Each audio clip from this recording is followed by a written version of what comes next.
ഇവിടെ നിങ്ങൾക്ക് പത്രത്തിൽ കാണാൻ കഴിയും. ഓരോ ഡേയോടനുബന്ധിച്ച് രക്തദാന ക്യാമ്പായാലും ഫസ്റ്റ് എയ്ഡ് ക്യാമ്പായാലും NSS യൂണിറ്റുമായിട്ട് വിവിധ കോളേജുകളിൽ ഓടി നടന്ന് തന്റെ പ്രവർത്തനങ്ങൾ സ്തുത്യർഹമായി ചെയ്യുന്ന നല്ലൊരു വ്യക്തിത്വമാണ്. നമ്മുടെ സ്കൂളിലുള്ള സാറിന്റെ പ്രത്യേകമായ കരുതൽ എനിക്ക് പറയാതിരിക്കാൻ പറ്റില്ല. 2 വർഷങ്ങളിലും പല പ്രോഗ്രാമുകളിലായി സാർ നമ്മളോട് സഹകരിച്ചിട്ടുണ്ട്. ഇത്തവണയും അവധിക്കാലത്ത് വെറുതെ കാഷ്വലായിട്ട് ഞാനെന്ന് പറഞ്ഞ സാറ് പരിസ്ഥിതി ദിനം നമുക്കൊന്ന് ആചരിക്കണ്ടേ, അത്രേ പറഞ്ഞുള്ളൂ. സാറ് തുറന്നപ്പോൾ എന്നെ ഇങ്ങോട്ട് വിളിച്ചു, ടീച്ചറെ നമുക്ക് പ്രോഗ്രാം നടത്തണ്ടേ. എല്ലാ മുന്നൊരുക്കങ്ങളും ലയൺസ് ക്ലബിന്റെ നേതൃത്വത്തിലാണ് നടന്നത്.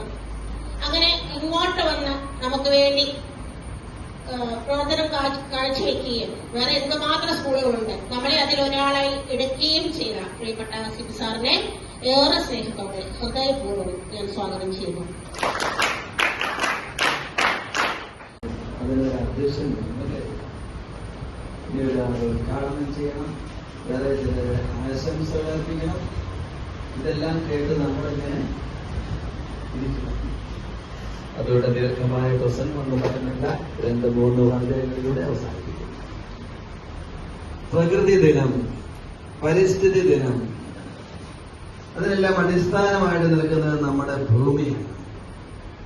ഭൂമിയെ അമ്മയായിട്ട് കാണുന്ന ഒരു സംസ്കാരം നമുക്കുണ്ടെന്നറിയാമല്ലോ.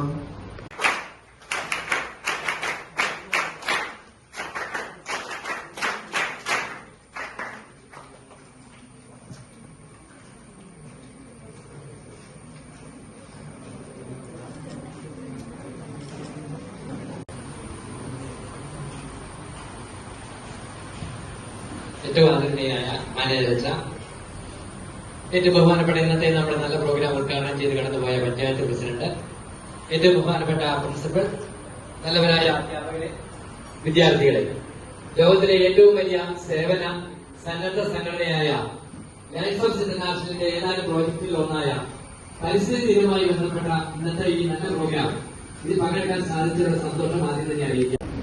ഈ ഭൂമി എന്റെ അമ്മയാണ്, ജീവനാണ്, ശ്വാസമാണ്. ഇവിടുത്തെ ഓരോ